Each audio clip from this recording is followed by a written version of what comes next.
Hello, everyone. This is Dr. Alex Avila with Love University. Please make sure you like, comment, and subscribe on today's video. Hello, everyone. This is Dr. Alex Avila with Love University. I'm back. I'm an author, psychologist, and speaker. Every week we talk about how to love ourselves, others, and a higher nature, how to improve our finances, career, health, relationships, and spirituality. And today we have a very distinguished guest who's been on the show before, John Gray, who is recognized as one of the top, if not the top, relationship expert in the world, and the author of the most well-known and trusted relationship book, Men Are From Mars, Women Are From Venus, which was spent 10 years on the bestseller list. He has written a lot of books, actually over 28 books, he told me. And for over 40 years, he's helped men and women love each other deeply, respectfully, and intelligently. He's appeared on numerous shows, Oprah, Oz, Good Morning America, has been profiled in Times, Forbes, and USA Today. And he's married, has 3 grown daughters, and also 5 granddaughters. And he's also follows his own health and relationship advice. Welcome, John, to the show. Thanks. Happy to be on the show. And, you know, my focus these days is a lot on health and wellness. I'm being in my 70s. We tend to think about longevity. And exactly. Now, John, with that introduction, did I raise a little bit your testosterone level by any chance? no, I'm used to that one. But just okay. having the opportunity to talk with you and reach people. And I'm confident that somebody out there is going to be helped in their life by what I say. Definitely. And whenever a man feels I can be of service and I can help others and make a difference, it does raise his testosterone. And I'm very fortunate to have a career where I truly get the feedback I make a difference. And in my 70s, here I am, and my testosterone levels are 50% higher than when I was a man. Incredible. And maybe 100% higher than all my friends. Yes, that's amazing. Yeah, I got to talk to you about, we're going to talk about the hormones and all this other biohacking, and it's fascinating stuff. In your book, I have it right here, Beyond Mars and Venus, which is a great book. I do want you got it too. Okay, we both have it. I got it too. Now, I do want to ask you this little conundrum, very interesting thing that came up. I was at a psychology conference, and one of my therapists came up to me and said, something's blowing up on the internet right now. They're asking women, would you rather be in the woods with a bear or a man? And a majority of the women chose a bear. And then I thought, wait a minute, that's interesting. Why is that? So then I started doing a little mini poll of the woman in the conference. And the older woman, mature woman, maybe 40 plus, said they want to be with a man. But the young woman said they'd rather be with a bear because they feel more safe.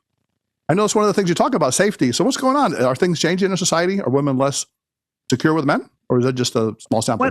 What audience was that, really? It was on the internet. It was internet, some kind of internet polls they were doing. I'm not sure exactly what was going on. The internet, you know, I don't want to judge people on the internet because we're on the internet, but some people live on the internet. Yes, of course. And if you live on the internet and you're a woman, what happens is your hormones will go out of balance. Okay. Yes. It's inevitable. This is, you know, there's a lot of literature out there now talking about people who have depression and anxiety and unhappy feelings as a result of being online all the time. You know, there's overstimulation. It also changes your brain, and it inhibits, for women, it inhibits estrogen levels. Yes. Now, when a woman has low estrogen levels, according to what is a healthy estrogen level in a woman.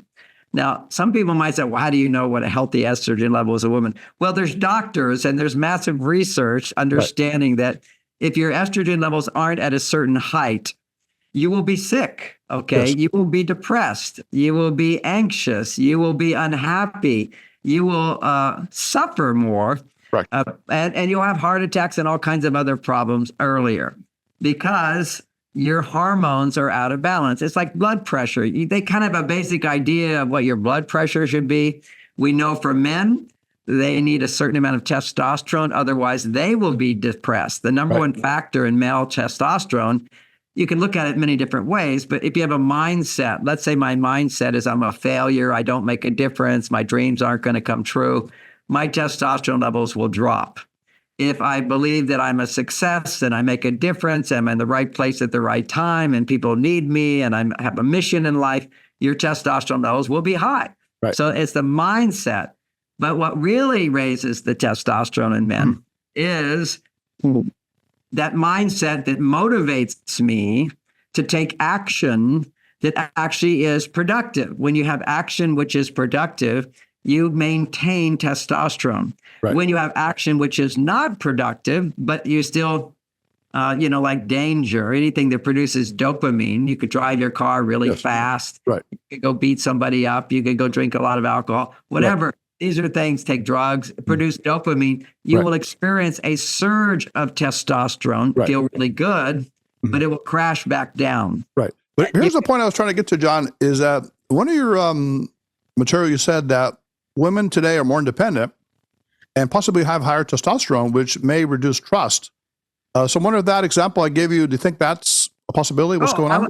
I was getting there. Oh, in order to produce healthy, in order to feel love, all right, whenever you're feeling love, your estrogen levels are going up. Yes. Okay, that's estrogen. Now, you can't feel love. So these are the women that were in that poll don't love men. Now, I would presume that every one of those women, or a lot of them, they grew up without a father in the home. Mm-hmm. If you don't have a father in the home, you don't love men. You can't, because you have a mother who doesn't have a relationship with a man because she doesn't love men. Right. And so we've got this huge, anti-men culture. It's not everywhere, by the way. It was just that group, whoever was leading that group and doing the poll. Sure, of course. I've gone to certain events where there's a lot of single women. Yes. And these are not people that came to hear me talk. People come to hear me talk are really, really normal, kind of healthy people who are having normal challenges. Right. But this was one of these big fairs, so all kinds of people were there, and they came in to sit in my audience. And I remember I was explaining one of the many, many messages that I put out there that can be very helpful is to help women. Don't look to a man to be happy. Instead, look to a man to be happier. If you want a man to love you and be with it, you can't put the whole job of making you happy on him. Otherwise, you'll be disappointed, and he will lose motivation. Right. So be happy. So be happy, and then let him just make you happier. Right. Exactly. But I to this audience of women, as soon as I said, now the most important thing, women, is learning how to be happy and not be dependent on a man. And they all cheered. Yeah, we don't need a man. We don't need a man. Okay. You told me 10%, a man can help her 10% to raise her estrogen or oxytocin, but she needs to do the rest of it, the 90% through That's self-care. a nice way of looking at it. Yes. And things like that, to improve. Yep. Now, the other thing I like about your stuff, the term biohacking, utilizing your biology for health and happiness. Yes. And the thing of biohacking, you said hormones and also polarity in relationships. And we know there's a lot of interesting brain chemical stuff. You can maybe take us through this. But, when you first fall in love, there's that excitement, that like amphetamine, high feeling, and dopamine, right, is released.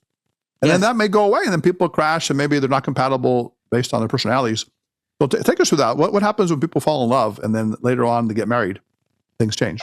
Okay. So, I'm happily married to my wife. All right. And the way and unlike any of my friends in their 70s, I have regular, passionate, unbelievable sex. Better than when I was a young man, better than when we fell in love. And even then it was great. Okay. So I wrote a whole book on, Mars, Venus in the bedroom with understanding the skills. But there's more than just the skills. There's what I talk about now as well, which is polarity.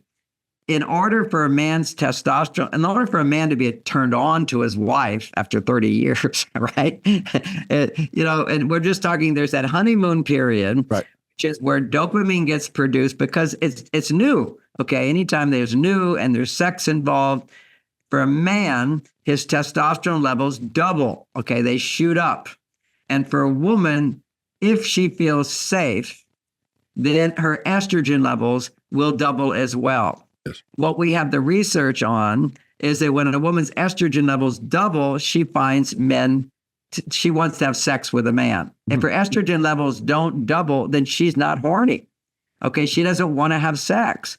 And you could be married to your wife and you could say, honey, you want to have sex? She says no. And then and she keeps saying no over time, but I'll do it, or I'll pretend to like it or whatever. A man's testosterone levels will go down over time. That's one of the conditions that causes testosterone to go down. Right. That makes sense. Now, the idea of the different hormones, you said stress is a big factor. So when you're under stress, a woman's estrogen goes down and a man's testosterone goes down. The key is to increase them. It may be, we're talking about hormones here, right? Yes, right. Always in science, it's like the chicken and the egg, who's Right. causing it, it's like the mind can be stressed, and that's going to affect your biology. Yes. Mine's not physical. You can't hold on to a thought with your hands. Right. Okay? Your mind, it's, what is it? Who knows? But the mind is abstract, not physical. And then you have this physical body. Now, does your physical body determine your thinking and feeling? To a great extent, it does.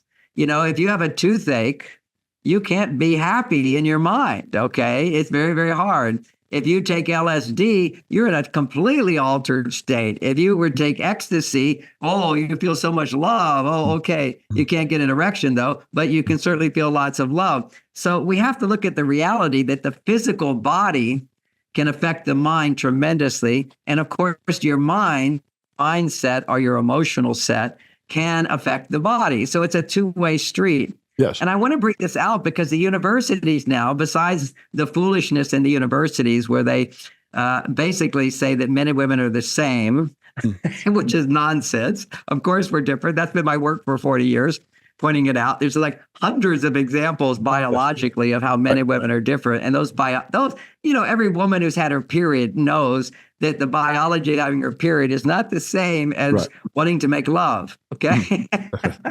So there's the body affects the mind affects the body. And then we talk about stress. Really, we're talking biology. We're talking stress hormones.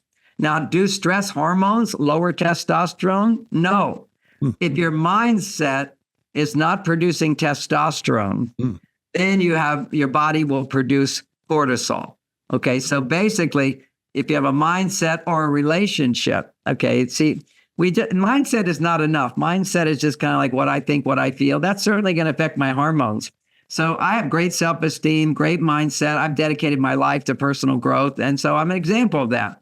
But when I'm making love with my wife, testosterone's much, much higher. Okay. So there's something about relationship. When my wife needs help from me and I'm good at providing the help she needs, then my testosterone will go even higher than what my mindset can produce. Yeah. So what I'm saying is one of the highest things that affects our hormones is the quality of our relationships. Yes. And how can I even say that?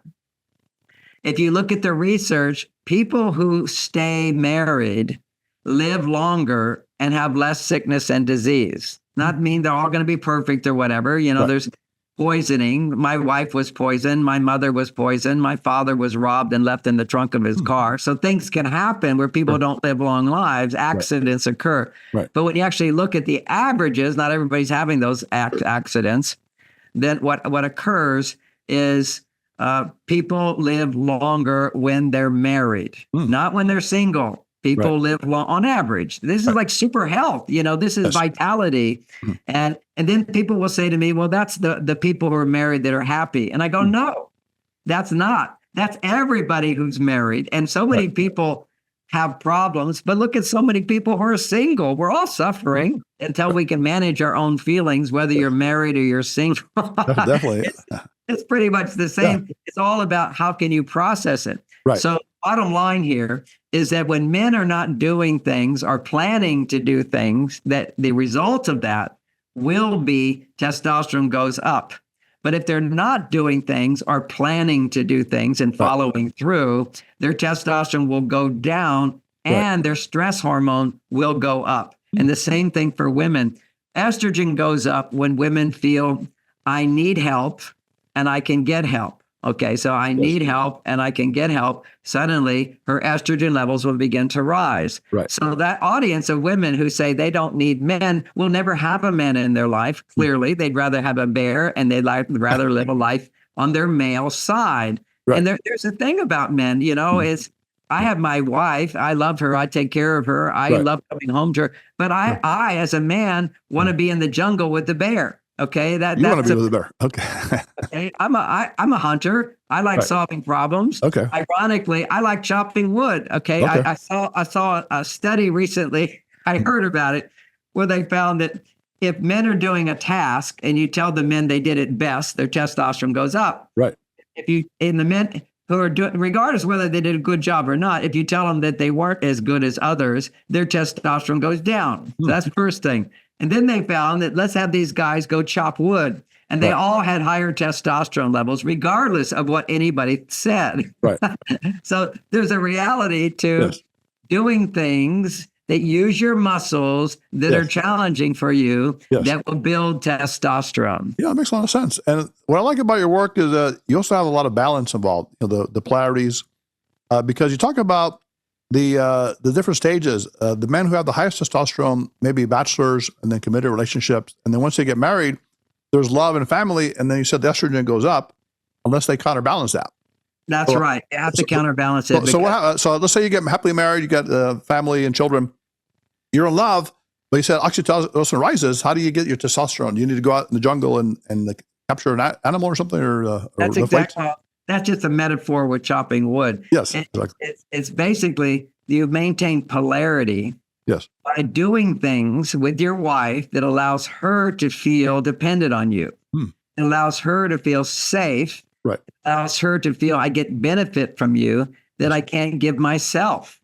Okay. This is the profound relationship of men and women throughout history. Right. It's women fall in love with men when men do things for women that women can't do for themselves. Right. Oh my gosh. Estrogen levels go up as long as they trust the man. Right. You call that pair bonding, if I'm not mistaken. Where they That's also, some people call it pair bonding. Yep. That's right. Offer each other what they can't get from themselves. But, yeah. And then once women can do everything themselves, which is they can cook for themselves and they can do all these things for themselves, earn money for themselves. Right. Then they have no polarity with the man. Okay, what do I need him for? So these are women who don't need a man and foolishly think they want to be with a bear.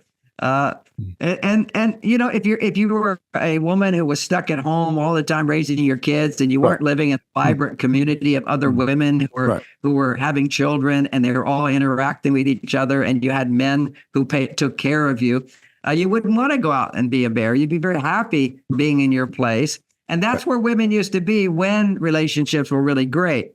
Now, something happened, though. I think it was evolution. It's not just that women have birth control and they don't need men as much. It's not just that women can be independent. It's there's a shift in consciousness. And this shift in consciousness happened where women can easily default when they're not feeling supported and go to their male side. And men can easily, when they don't feel confident, they can easily go to their female side and have addiction. Addiction is when man is, the female side is depending on something outside yourself for help, for pleasure and fulfillment and help. And, but you're dependent for wisdom, for knowledge. Right. When women go see their doctor, and women go see doctors way more than men, it's because just going to the doctor to get help, know that you can get help, raises your estrogen. And for women, when estrogen goes up, it can cause their stress levels to go down. But it's not enough because as I explain in this lengthy book about chapters about men's hormones and women's hormones, what you'll find in there is that women not only need estrogen, but only at certain times of the month. And at other times of the month, what she needs is more progesterone. Progesterone has to be more important, more dominant. And progesterone doesn't get produced when you're depending on someone. It gets produced when you're having a good time, where you're doing what you like to do. If you're a introvert, it's doing things for yourself that you like. If you're more of an extrovert, it's doing things with other, and that's called social bonding. Social bonding as opposed to pair bonding. Pair bonding is you're depending on someone and they're depending on you for something. But today it's all turned around. There's this massive role reversal, which is what we see as more addiction in men. We saw it particularly during the shutdown because, men couldn't go to work. If the men who couldn't go to work and make money, which means I'm making a difference, they were staying at home, their testosterone were so low. So they were happy in the beginning to be in their cave, so to speak.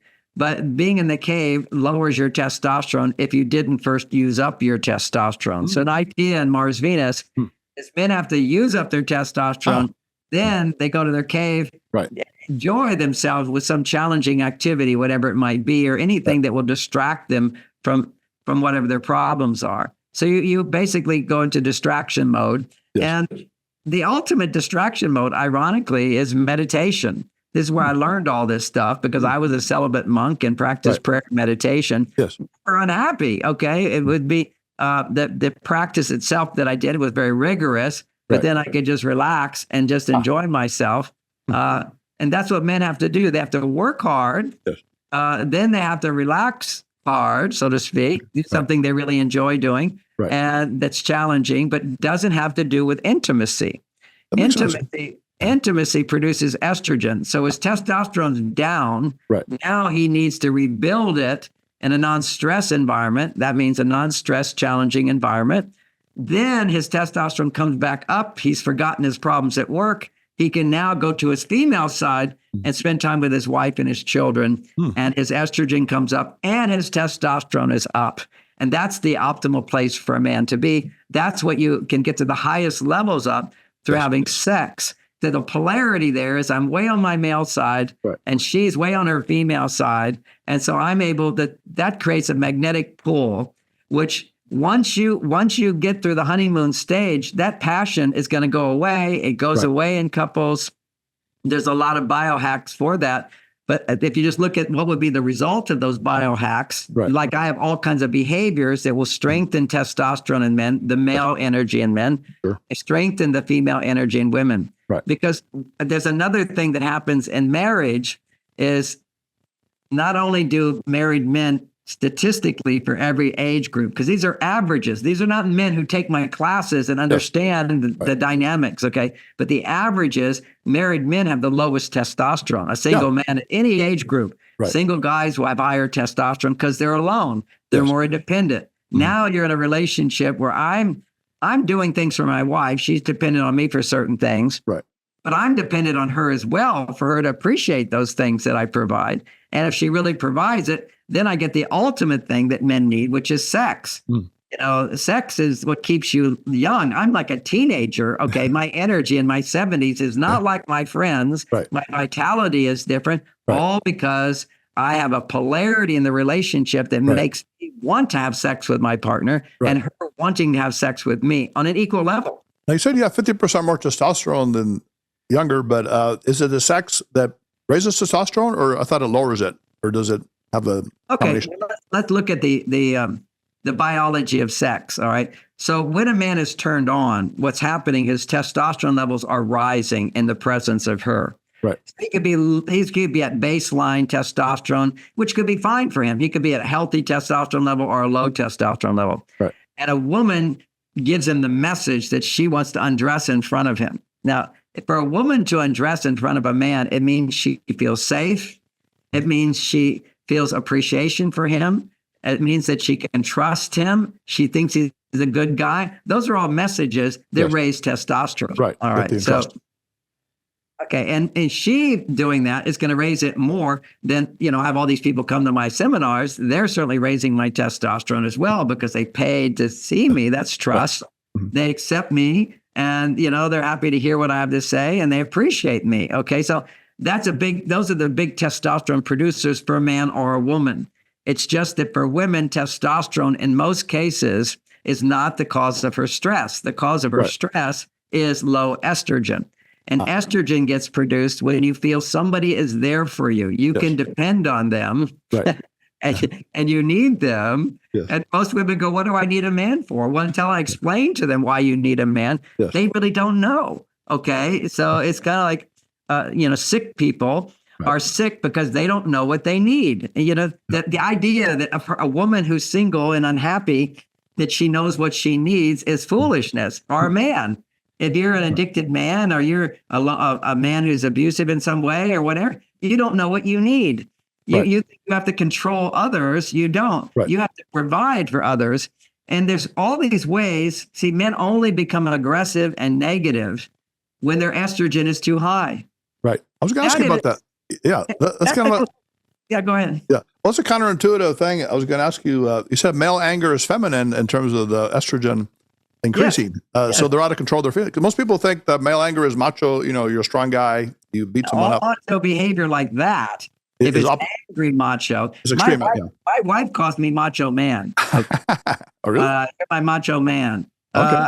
Now, ironically, it's a different kind of macho man. Okay. Well, it's a macho man who doesn't get angry, who doesn't make demands, doesn't seek control, doesn't demand respect, but earns the respect that he gets. Okay. And respects her more. I respect my wife. You see, what happened in our culture as it went to the South, women did not get the respect they deserved as soon as birth control came in. Okay, just to know, as a man, you could not have sex. We have the sex centers twice as big in a male, and there's biological reasons why we need sex way more than women, because the way our estrogen levels can go higher is through sex. You can't get an erection without estrogen levels going higher in a man, but it's testosterone. His sense of independence has to be greater than his need for her.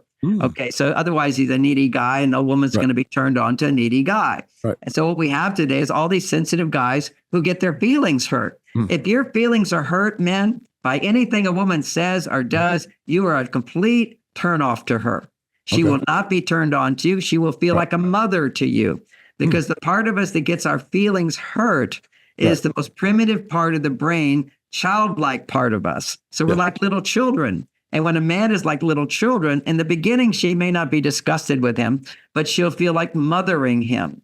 And that just stops all of her sex hormones. As soon as she starts feeling he is less than her in terms of power, okay, when he is less than her, she now is going to mother him. She's going to give him all kinds of advice all the time. She's going to be controlling him all the time, just like you need to do with a child, although those are poor behaviors as well for your children. But you have to be attentive to them and not to yourself. It suddenly becomes, I need to change him because I can't depend on him. And women, they don't realize that they're just poisoning that man, and they have to practice not looking at him as having problems, but seeing her own problems. And that's what I do. I help women realize that they have so many problems they don't see.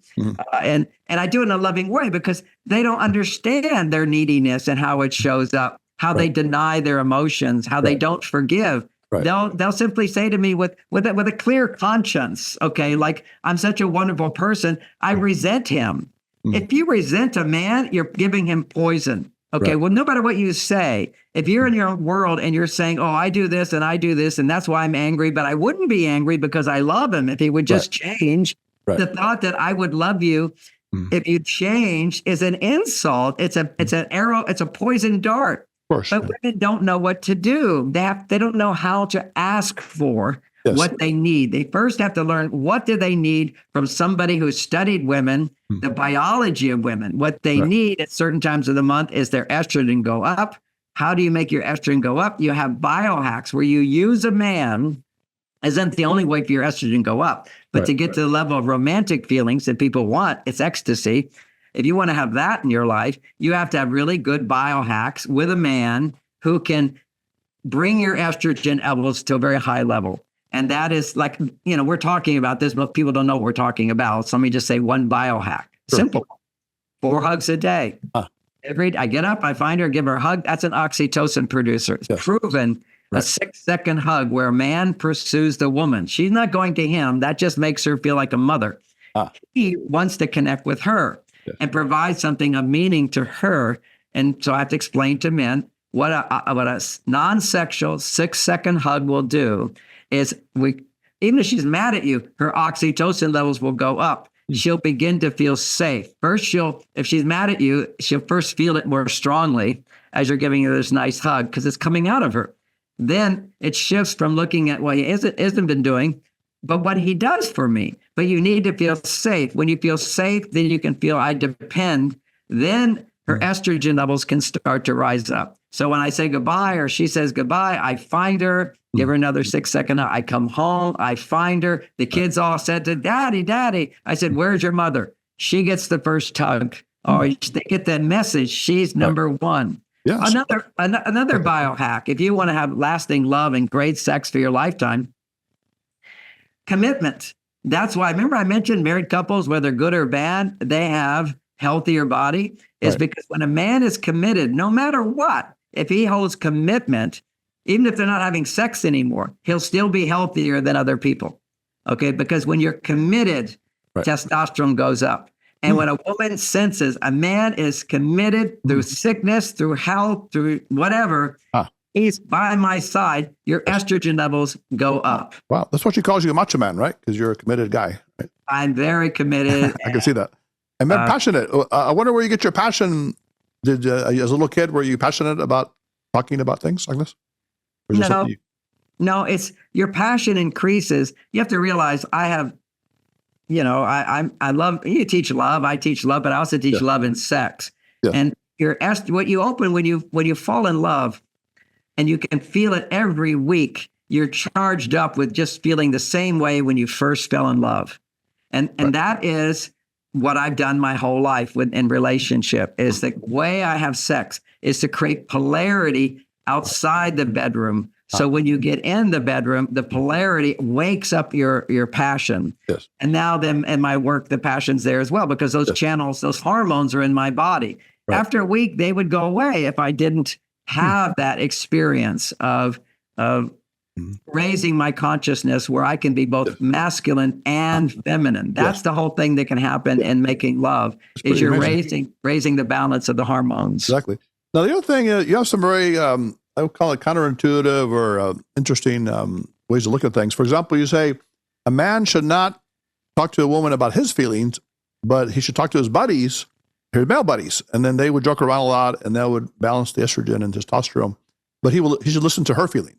Well, how does that work? So you shouldn't really talk about your feelings to the woman in a conflict? I'm saying I don't have a lot of shoulds, okay? I'm telling you what works and doesn't work and give you the reasons for it. Right. And what we know to be the case is that, what we know to be the case is when you talk about your feelings, your estrogen levels go up. Mm-hmm. When you listen to somebody's feelings without judgment, your testosterone levels will go up. If anytime, women need more estrogen today. So when my wife is sharing her feelings, and we put a time limit on it, it's 10 minutes. That's it. Oh, okay. She puts up her hands and I need your undivided attention for 5 minutes. That's a biohack. She just puts her hands up 10 minutes. Okay. When that means no matter, I can be completely exhausted and tired. I need my cave time. If she puts her hands up, I'm there, because any man could be exhausted and tired, but can come up with the energy for 10 minutes. Yes. See?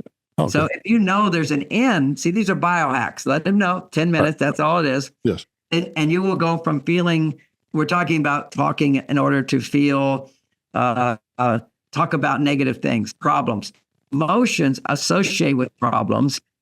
It's more estrogen. So I teach women how to articulate their emotions in a way that a man can listen. And it's very simple. It's another biohack. Don't complain to him. It's just, he's not your problem. You're the problem if you're unhappy. He's not making you unhappy. It seems like he is. It seems like the sun is moving across the sky, but actually it's not. We're moving around the side. It's an illusion, but it's a reality. We do see the sun move. That's called illusion. It's an illusion that he is making you unhappy. He's doing something, and then you, the way you respond to it, is unhappy. And that's okay. I'm not telling women to be happy. I'm saying talk about what you're feeling. But if you're going to talk to him about what makes you unhappy, talk about 15 other things that he's not involved with that make you unhappy. And women walk around, particularly these women on their male side, they walk around in a state of denial, which is, I'm just like a man, but for a man, that's a healthy place to be. If something bothers me, you know what I do? I say, nothing I can do about it. Forget it. Well, I'll try it. I'll work on it tomorrow. Right. Well, there's no doomsday thinking in me, which is, hey, you can only do, it's a John Lennon thing. You can only do what you can do. Right. you can only say what you can say. Right. And I'm walking around feeling, and I'm okay. I'm fine. That's self-esteem. But in terms of that, the way I process stuff, if I get upset for a moment, I just say, hey, I'm overreacting. It's no big deal. Nothing is a big deal. Even big problems, the man goes, oh, it's a big problem. Okay, what can I do? Okay. Right. If I say I can't do something, then it's a big deal, but I can only do what I can do. Exactly. So these are ways men process emotion. I'll deal with it tomorrow. Right. Forget it now. We rationalize things as very important to learn how to rationalize, to understand things from another point of view. Right. Well, I guess that's not so important. That's testosterone producing. Now, that's not good for women to do. But when women are producing testosterone, that's what they do. And they disconnect from the emotional experience of living in a world that's very stressful. The world is very stressful for women. I have biological studies showing that, which is a woman who works for money in the workplace makes twice as much stress hormones as a man. A woman who works in the workplace with twice as much stress levels as a man, when she returns home, whether she's married or not, her stress levels double again. Women are walking cortisol today.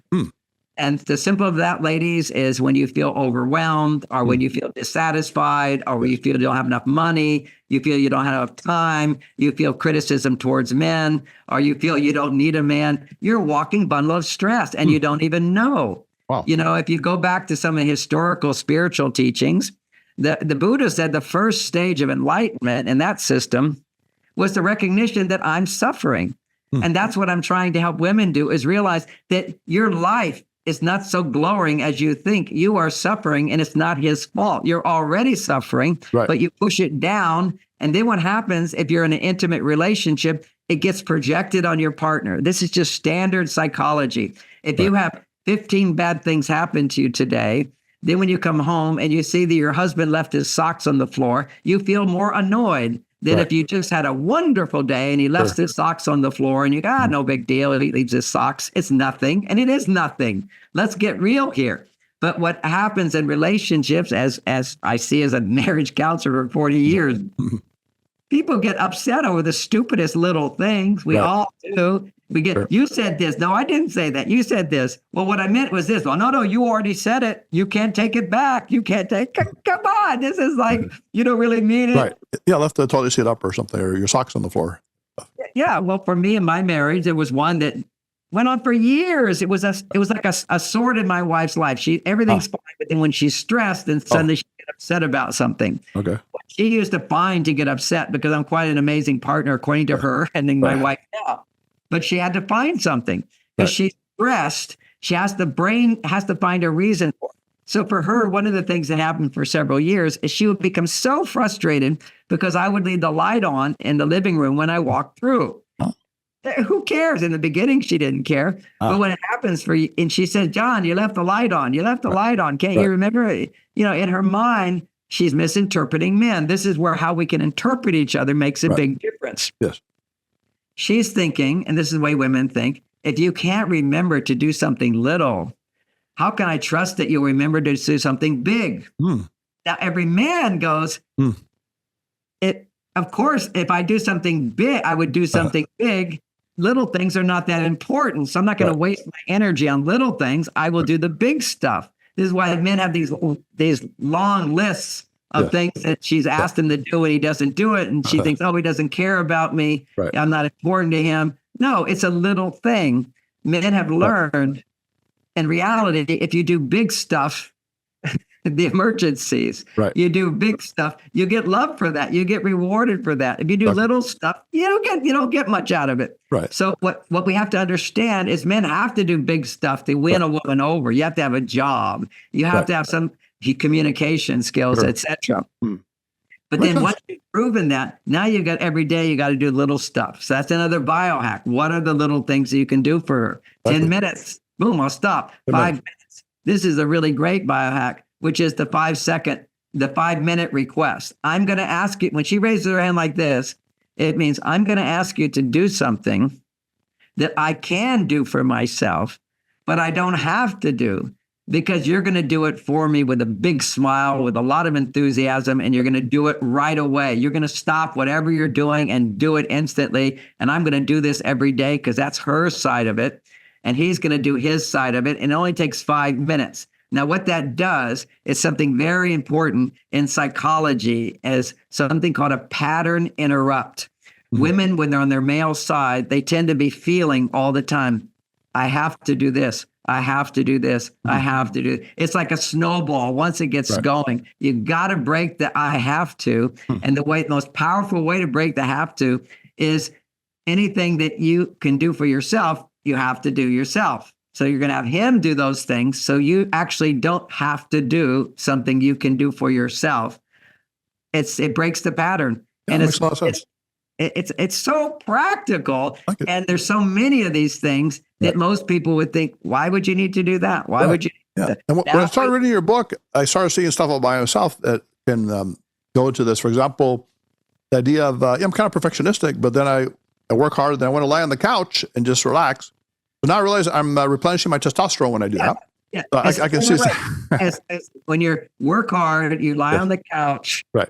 You're rebuilding your testosterone if you used it up. Yes, use it up. Problem is, lying down on the couch, if you're not using up your testosterone during the day, you go to estrogen then probably.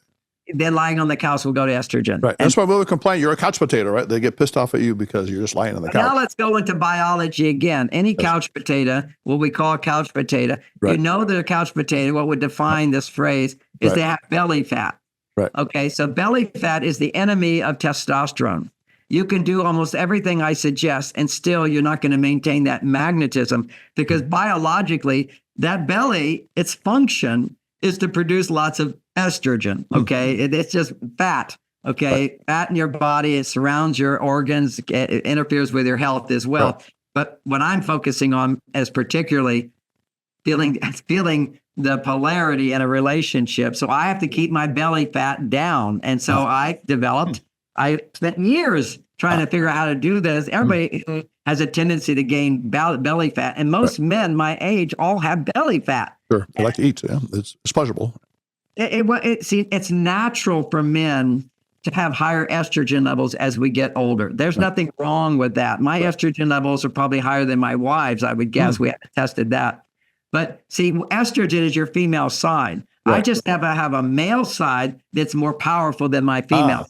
Okay. I was going to ask you about that because yes, go ahead. Well, that's called having an erection every day. Oh, okay. All right.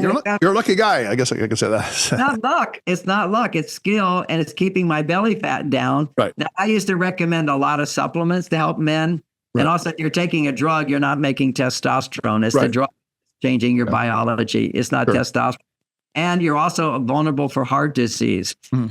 When men have heart attacks, they always have low testosterone. Now, you can't say low testosterone caused it, but you can say that the only contributing factor that is always present, because cholesterol is not always present. You can have heart attacks with low cholesterol, high cholesterol. 30 years ago, 250 was the normal level of cholesterol. So that's a big scam. That's a whole other talk. But cholesterol is necessary to make testosterone and to make estrogen. Your hormones are made out of cholesterol. Right. So it's a death sentence for people that are taking the drugs that stop cholesterol. You need to eat lots of healthy cholesterol, not bad fats, but you want good fats. Exactly. But, now, I wrote a book, Love Types. I know you helped me with that, and Myers-Briggs Personality. And you know how we have the 1/3 of male are considered feelers, the emotional, they go by their values and feelings. I'm a feeler myself as a male. I don't know. Are you a thinker or a feeler male? Would you classify yourself? I'm both. When I do those tests, I'm everything. Okay. Yeah, a little bit of both. Now I understand all this stuff. Right. However, as a feeler, that's personality, by the way. That's different biology. Right. But if you're more sensitive, does a male need to increase her testosterone to, counteract maybe to compensate? Okay. Yes, because for me, I'm a huge feeler. Okay. Yes, exactly. And part of what my mother, part of my growing up, my parents are very spiritual. I'm also very spiritual. That also makes me on my feeling side. I'm also a part endomorph, which means I have a lot of softness on my body. It's very easy for me to gain weight. Right. So that's for endomorphs, very easy. Right. I don't have a lot of muscle mass. Okay. So what I have to do is make sure I keep my muscle mass because that's important for testosterone. I not lose it. Right. As you get older, everybody's losing their muscle mass. Right. Then what we do is, so I had to compensate for being my spiritual feminine side so much. I was also the fifth boy. My mother wanted a girl. Suddenly a boy pops out. So clearly, you're the baby, right, of the family. Fulfill my mother's wish. So I was definitely much more on my sensitive side than my brothers were. Right. Then what happened is my mother was very smart. She saw that. So because my father traveled a lot, she would set me up with different mentors. Okay. She brought me to get I was 12 years old. She said, I want him to be with a man's man. And there was a paper route. And all these grown-up men in those days did the paper route. Right. And she said, our paper route where we lived had the guy quit. So my mother knew there was an opening, and she said, Johnny, I have a big surprise for you. And we went, and she signed me up to have a paper route. And the guy said, oh, he's too young, can't do it. My mother said, then I'll do it. So she signed up, but then I got to do the paper route, and she even helped me with it. But she wanted me to interact with these guys, with the male energy, male mentors. Then she also, she supported me. I was the Karate Kid on the front of magazines at 10 years old, 11 years old, 12. I used to do karate demonstrations. Right. Yeah, I did too. So again, she taught me all that. Right. Then eventually I moved into becoming a master of meditation. Meditation takes a lot of discipline. Sure. I got all into that road of spirituality. I was a monk and all that. But see, that takes discipline. Anything which is discipline produces testosterone. Anything which is, which was my teenage years, do what you like. See, this is where all men went to their female side, is back in the 60s. It's like, do what you like. And the women cooperated. Every guy likes to have sex, and the women are like, yeah, let's have sex. Okay. There wasn't any respect for femininity, which is these women just having free sex. You basically, when you have sex without love, you actually produce different hormones. For women, they end up becoming too attached. Okay, they would end up feeling hurt. That's why women always feel hurt that he didn't call back. Right. And of course, when you're feeling hurt, you're behaving like a child. Okay, just remember that. Right. Most people, we have this psychology world, which makes everybody into children. You should all talk about what hurts your feelings. My mother taught me very clearly when my feelings were hurt. She says, Johnny, sticks and stones, your bones, but words cannot hurt you. Johnny, she called you back in the day. Now, if you had a little girl, of course, and a little boy, of course, and they're feeling hurt. Right. You hear that, and then you gradually train them that you can think about things, reinterpret things, and feel your power. Right. Well, every time you feel hurt, you're like a child. And now you're blaming your partner on knock his testosterone down. And a guy who feels hurt by his partner, he's hypersensitive. Now, I don't want to say don't get your feelings, something's wrong with you. No, you're just more on your female side if you're a guy, and you're more on your male side, but you're still connected to your feelings. For a woman, it's away to her male side, and there's like a pendulum. This is another concept and polarity. When you go to one extreme, then you'll automatically swing to the other side. So there'll be this swing to the other side. Balance, Let me ask you, speaking of sexuality and spirituality, there's a term called brahmacharya. You may be familiar with. Yeah, the brahmacharya tells 28 years old. Yeah, transmutation of sex into the divine, let's say, sublimation or. That's what I did. If you like that. You did that, yes. In my 20s, and I checked the other brahmacharis, and they weren't really brahmacharis because they were doing this. Okay. Oh, yeah.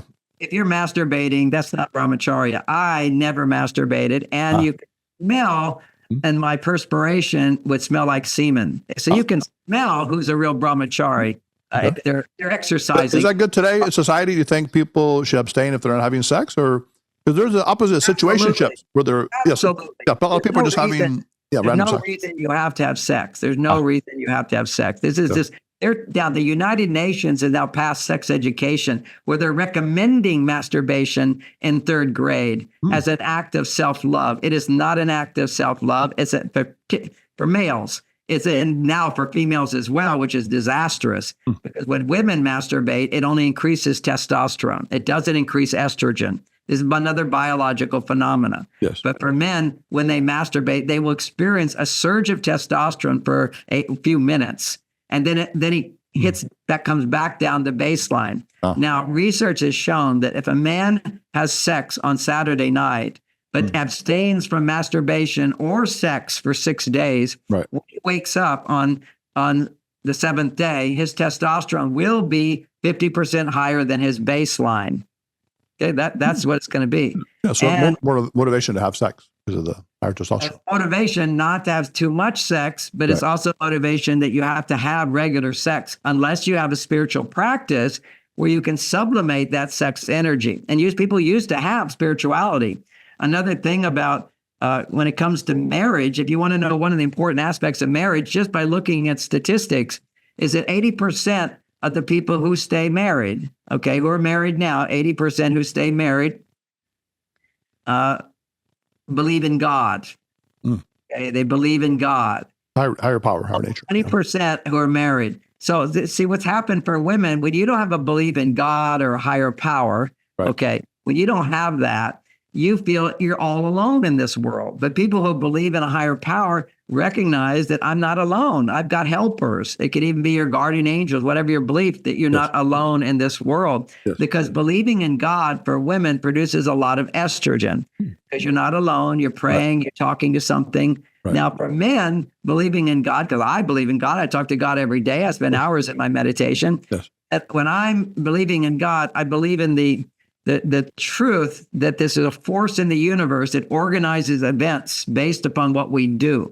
If I'm a virtuous man, if I'm kind to others, if I give of myself without complaint or whining or fear, when I do that, the world rewards me. The world comes to me. I get supported. I believe that if I'm not good to other people, that other people will be not good to me. Yeah, that's a karmic reaction. Or, karmic thing. It's a basic idea. You will sow what you reap, a spiritual idea. Definitely. So I feel comforted by that, because then I feel in control of my life, because, I feel like I can determine my destiny by doing good things. Things come to me, which is my past. That's your karma. You can't change your karma coming to you. You can change how you respond to your karma. That's one. And two, you can then, the way you respond to your karma can then create new karma, which is going to be better for you. Definitely. Now, back in 2020, I think I saw you last time, your wife had passed away, but I didn't realize you have met someone new and you're married again. And then the idea of it's never too late, to find love. And some people, when they get older, they are cynical, they're disappointed. So can you tell us a little bit about your story? You have a love story? Well, we only got a couple of minutes here, but I will say that it was easy for me. It took, I teach books on emotional healing. Okay. How to get what you want what you have is my book on emotional healing. Because anytime you want to achieve more, you always hit a block, and you have to process that to receive more in your life. We are the ones who hold out love in our lives. And the loss of my wife was a huge, devastating process for me. A good 2 years of emotional processing until my heart is open wide again. It doesn't mean I don't miss my wife. I tear up occasionally, almost every day, thinking about her, but it's not painful. It's a difference. I can just miss her and feel sad. Kind of like if you're looking at a sunset and you feel sad. It's not painful. And having done that, then after 3 years, after about a couple of years, I started dating, and then I found a woman and made the relationship work. When you have good self-esteem, you tend to be attracted to the right person for you. She's the perfect person for me. One. And two is it's in a fantastic relationship. One, because it's new, it's only a few years old, but also I tell her, you were so lucky that I was married to Bonnie, because she helped train me to be the most amazing guy. And she says, you are the most amazing guy. I can't imagine anybody be better than you. You're so generous and giving. I said, but you have to know, I'm so selfish. I am maybe the most selfish person, because I do everything I do because I know this is what I have to do if I want to be a loving man and I want a happy wife. It's a very clear thing. My biohacks is like, I know what it's like to have fantastic sex, and you cannot have fantastic sex with a woman where she wants it as much as you when you want it, and she wants it if you're not doing the biohacks in order to provide the love and support for her. So it's once you become wise, that's part of wisdom, is to realize you gain by giving. But for women, you have to realize your wisdom needs to be you gain by giving men the opportunity to be your hero. You don't give so much to him. You give him the opportunity to be your hero, whereas I have to give by being the hero. And once you understand this, it's so logical. And men really change with logic. If they can logically understand, like, why am I listening to my wife for 10 minutes? Because it's going to raise her estrogen, pal. And she has to go, why can't I complain to him? Why do I have to talk about other things? Because you need to learn how to get in touch with your feelings. Otherwise, they will all get projected on him. And you can make the same estrogen talking to him, if he was really listening, or talking to him about other things that are bothering you. You'll still make the same estrogen, and it will lower your stress levels. So it's so biological here. It just makes sense once you understand the magic. Well, John, you've been an amazing, giver and generosity person for many years. I really appreciate it. A mentor, role model, hero as well. And I can see that you have a lot of love. And that's one of the things we talk about a lot, is loving yourself, others, and the higher nature. And the idea of combining these polarities, you call it the plot at the end of the rainbow, right? Where masculine and feminine energies can combine and and elevate the world in a sense. You combine the different elements. I think it's very beautiful. And I think we need to move toward that and have more communication. Is there anything people can hear about you? Do you have a website, or I know you have a lot of stuff going on? Yeah, really nice to talk. Well, first of all, I have a website with a free course on it. And then I have another course, which is not free, but it's a 6-week program for women only. And if they're in a relationship, they should do it with their partner, but women only. It's fantastic, called Understanding Men. That's our best course. We have other courses. Wow. We have one on sex. We have one on bringing the best out of your partner. So that's available at marsvenus.com. Now, if you go to contact us at the bottom of the page, you can find out how to contact us. Send me a little message. Yes. And I have a team of people that I've been working with for 25 years, giving nutritional advice for people to balance their hormones. And so they will give you recommendations of products that I use to balance hormones. One of those products I formulated, it's available at Amazon. You can find that at my website. But more importantly, if you would like coaching on how to balance your hormones by losing pounds, we guarantee if you do our 30-day boot camp, which is quite easy for most people, not everybody, but it's a boot camp, you will lose 20 pounds in 30 days. You will lose. This is double-blind studies that have proven, not double-blind studies, there's PubMed studies which are also comparing groups. It is the most effective program that I have found. And by losing your belly fat, you will have easy balancing of your hormones. Your testosterone goes up. And there's no program ever studied where you can actually lose weight and build muscle mass at the same time. Build muscle mass. All diets cause you to lose your muscle mass over time. And, there's one of them's very popular now, which is, go for 18 hours without eating. Or 12. The OMAD and all that stuff, Well, that one over time lowers your metabolism. You don't keep losing weight. You gain it back. Wow. All these things. And if you take Ozempic, I've heard of that. You will lose weight right away. And if you go off of it, you will gain it. And you're constantly losing muscle mass on Ozempic. This is a program that thousands of people have done. And now I've seen the research on it. I'm just blown by the new research, which is there. And 30 days, you can reduce your belly fat. Most of it, if you have belly fat, is going to be your belly fat going away. Your muscles will actually become stronger. That's incredible. It's amazing. That's amazing. And so the research is there. I can confidently say it will work for everybody who's done it. Thousands of people have done it. If you want our free coaching on this, we provide free coaching. Contact us, give us your phone number, and our coaches will call you. Okay, tell us that website one more time for the new method. That's called marsvenus.com. Marsvenus.com. Everybody keeps asking me, how do I balance my hormones? How do I produce them once I've stopped? Belly fat and muscle building. Okay, so those are the things. Fantastic. All right, John, it's been a pleasure. Again, this is Dr. Avi with Love University. If you want to contact us, you can reach us at 310-226-8090. Visit us at loveuniversity.love. Until next time, John, thanks for coming by. More love to you, more happiness, and more joy. This is Dr. Alex Avila. Until next time. Thank you so much. That was a great interview with Dr. John Gray, an amazing guy in his 70s, still has a lot of power, potency, and love. So his whole idea is that men and women have different energies and that they can combine them. Males have what we call feminine energy, and we call it the anima, animus, or yin and yang. And then women have the same. They have masculine energies at times. But the key is to really embrace yourself and also be aware of your energies and balance them out and give each other what we need. Because ultimately, the key is to give love to ourselves, to your partner, and to the higher nature. So if you want to learn more about Love University, you can click on the social media links below. Make sure to follow us on Love University YouTube channel. Until next time, this is Dr. Alex Avila. So men are from Mars, women are from Venus, but we're all from the universe. Let's work together and love together. See you next time. Put away your notebooks, your iPads, your phones. Class is now dismissed.